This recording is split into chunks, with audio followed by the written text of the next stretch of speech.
Inserting any element in an array, इसको करने के लिए अगर कोई एरे गिवन है और वो ऑलरेडी फिलअप है, फुल है, तो उसमें हम कुछ इंसर्ट नहीं कर पाएंगे।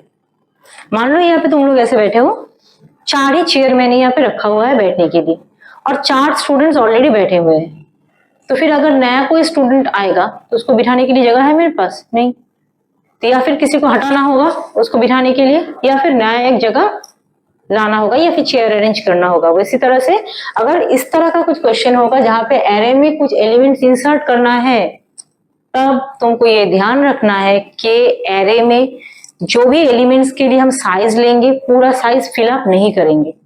जैसे अगर 10 एलिमेंट्स का जगह लेंगे तो इनपुट हम 10 से कम लेंगे, ताकि एक मिनिमम एक एलिमेंट इंसर्ट होने का वहां पे जगह खाली रहे। ठीक है, उस हिसाब से हमको काम करना है। तो यहाँ पे 50 एलिमेंट्स के लिए एक जगह ऑक्युपाई किया गया है। ठीक है, और कितने एलिमेंट्स लेना है तुम्हें उसका एक अलग से इनपुट दिया गया है। ठीक है, तो इसके प्रोसेस को हम पहले समझते हैं। First of all import java.util.start class insert element, ऐसा एक नाम यहाँ पे दे दिया। बाकी public static void mean same है, उसको हम ऐसे लिख लेंगे।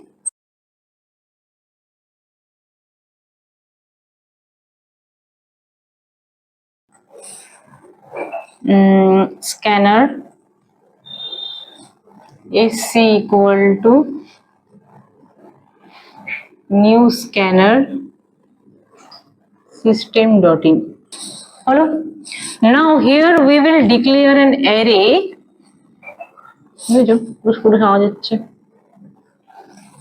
New in say size is 20.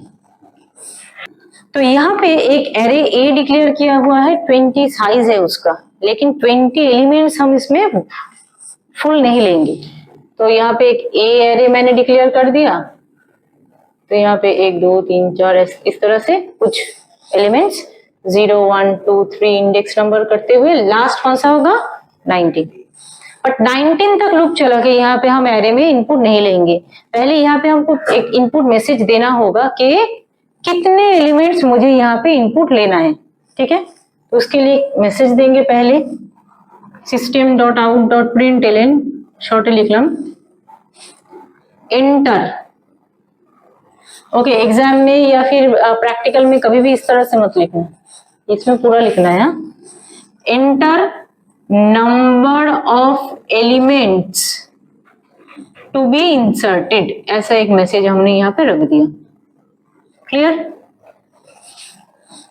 Which we will store in a variable इन।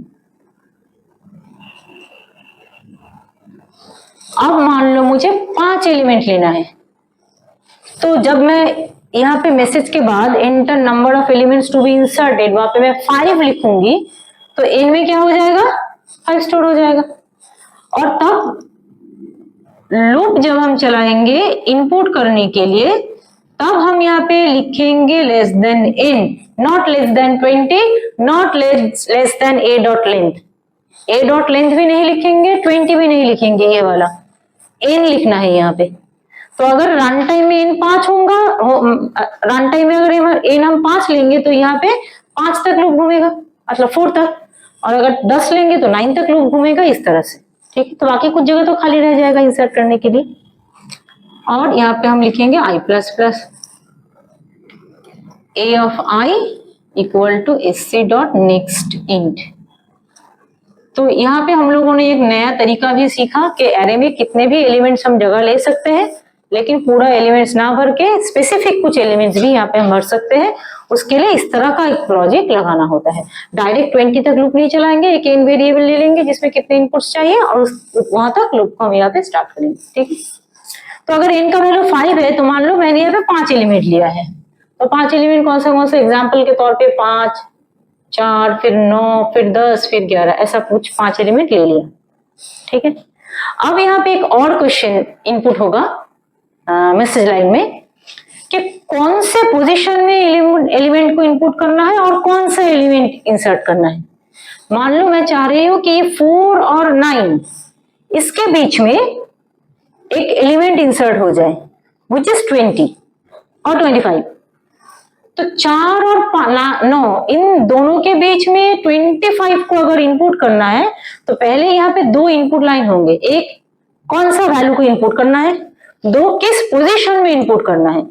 4 और 9 के बीच में करने का मतलब क्या होता है, 2 वाले 4 और 9 के बीच, इसका क्या मतलब होता है 4 के बाद मतलब यहाँ पे 25 होना चाहिए 9 की जगह पे, तो फिर 9, 10 और 11 इनको शिफ्ट करवाना होगा 1 प्लेस, तभी जाके ये जगह खाली होगा और इसमें हम 25 को इंसर्ट कर पाएंगे। ठीक है, तो यहाँ पे 2 इनपुट और जरूरी है, एक किस पोजीशन में इंसर्ट करना है, दूसरा किस नंबर को इंसर्ट करना है। तो 2 अलग अलग वेरिएबल फिर से यहाँ पे चाहिए, तो मैं एक नंबर ले लेती हूँ NUM, मतलब कौन से नंबर को इनपुट करना चाह रही हूँ, और ले रही हूँ पोजीशन कि किस पोजीशन में इनपुट करना है।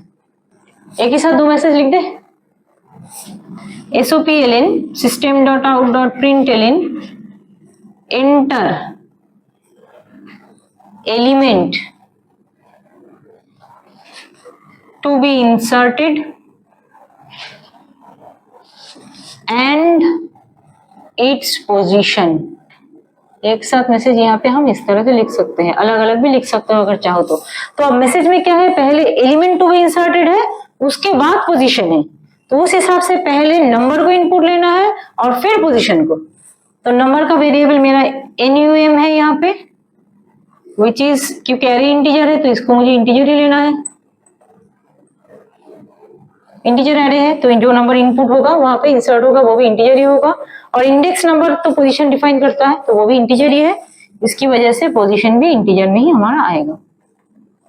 sc.next int, is that clear. अब चले इंसर्ट करने का प्रोसेस देखें, इसको इरेज करना है, नोट डाउन कर लो।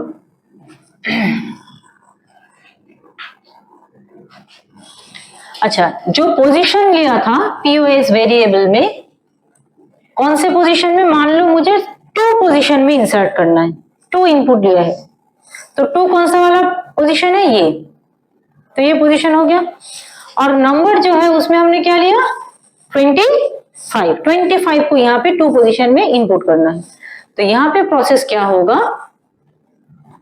जो भी यहाँ पे बाकी एलिमेंट्स होंगे सबको 1 बाय 1 शिफ्ट करना है। तो अब बोलो शिफ्ट कहां से करें, यहां से यहाँ पे, पहले 9 को 10 में, या फिर पहले 11 को 12 नेक्स्ट पोजीशन में। यस, क्योंकि 9 को अगर यहाँ पे प्लेस कर देंगे 10 गायब हो जाएगा, फिर 9 हो जाएगा यहाँ पे, फिर 9 को फिर यहाँ पे देंगे, फिर 11 गायब हो गया, वहीं पे 9 भी 9 रह जाएगा, तो हर एक पोजीशन में 9 स्टोर हो जाएगा। तो हमारा काम है पहले हम इसको हटाएंगे, लास्ट वाला जो एलिमेंट है वो उसको पहले हटाएंगे, फिर सेकंड वाला, फिर थर्ड वाला, और जाके फिर 25 इसमें हम 2 नंबर पोजीशन में इंसर्ट कर देंगे। तो ये लास्ट पोजीशन जो है वो पता कैसे चलेगा कहाँ पे है, n नहीं n-1, n हमने 5 लिया तो लास्ट एलिमेंट 4 में है, तो इसीलिए i यहाँ पे स्टार्ट हो जाएगा n-1 से। ठीक है, कहां तक i को घुमाना है, यहाँ पे पोजीशन तक, और i इंक्रीज होगा नहीं डिक्रीज होगा। ठीक है, तो यहाँ पे देखो n का नाम वैल्यू क्या था 5 था, तो यहाँ पे i क्या हो जाएगा 4, और पोजीशन है 2 नंबर पोजीशन में हम इंसर्ट करना चाह रहे हैं। तो फर्स्ट देखो i का वैल्यू जब 4 है तो हम क्या करेंगे, यहाँ पे a of i plus 1 equal to लिखेंगे a of i, that's fine. ये हो गया, एक ही लाइन में कंप्लीट हो गया पूरा। देखो i का वैल्यू 4 है ना फर्स्ट में, तो 4 जो है वो जाके स्टोर होगा कहाँ पे 5 में, इसका मतलब क्या होगा, ये वाला वैल्यू यहाँ पे जाएगा ना, A4 का वैल्यू A5 में जाएगा, तो A4 में क्या है 11 और ये 5 वाला पोजीशन है, तो इसमें क्या हो गया 11। तो अब लूप क्लोज है, मतलब लूप घूम के i का वैल्यू 1 कम हो जाएगा, तो i था 4 हो जाएगा 3, तो a ऑफ 3 जाएगा a ऑफ 4 में, a ऑफ 3 में क्या है 10, वो इस 11 को रिप्लेस करेगा और यहाँ पे 10 हो जाएगा, फिर i 1 कम हो जाएगा, i का वैल्यू हो जाएगा कितना 2, तो 2 का जो वैल्यू है वो जाएगा कहाँ पे 3 में, तो 2 में क्या है 9, वो जाएगा 3 में, मतलब यहाँ पे, तो ये हो गया 9। बस लूप तो ये तो घूमेगा, 2 तक ही तो था। अब आई जब ये 1 हो जाएगा तो ये तो कंडीशन फॉल्स हो जाएगा ना, ग्रेटर देन इक्वल टू 2 लिखा हुआ है यहाँ पे, पोजीशन तक ही जाना चाहिए, तो ये फॉल्स हो गया। और हम देखो यहाँ पे 9, 10, 11 जो भी था वो एक घर करके पीछे शिफ्ट हो चुका है। अब ये 2 वाले पोजीशन में 9 है, इसको हम रिप्लेस कर देंगे, तो यहाँ पे हम लिखेंगे ए ऑफ पोजीशन जो भी है, तो ए ऑफ 2 इक्वल टू नाउ, तो इसमें क्या होगा, 2 वाले पोजीशन में कितना आ जाएगा 25। देखो इंसर्ट हो गया, और अब प्रिंट कर देना है। यहाँ पे एक मैसेज दे दो, फाइनल एरे, या फिर एरे आफ्टर इंसर्शन, ऐसा मैसेज दे सकते हो, एरे आफ्टर इंसर्शन या फिर फाइनल एरे। इस तरह से हम एरे फिर से 0 से प्रिंट करेंगे, और कहां तक जाएगा, 9, एक इंसर्ट किया है ना, तो एक n बढ़ जाएगा, n+1, और यहाँ पे i++ करके यहाँ पे हम प्रिंट कर देंगे SOP A of i print करेंगे, और थोड़ा गैप दे के प्रिंट करेंगे ऐसे, ठीक है। कुछ ये थोड़ा सा गैप दे के प्रिंट करेंगे, तो यहाँ पे हो जाएगा फाइनल एरे, पहले 0 मतलब 5, थोड़ा सा गैप दे के 4, थोड़ा सा गैप दे के 25, इस तरह से 1 by 1 इस तरह से प्रिंट होता रहेगा। फिर मेन क्लोज और क्लास क्लोज।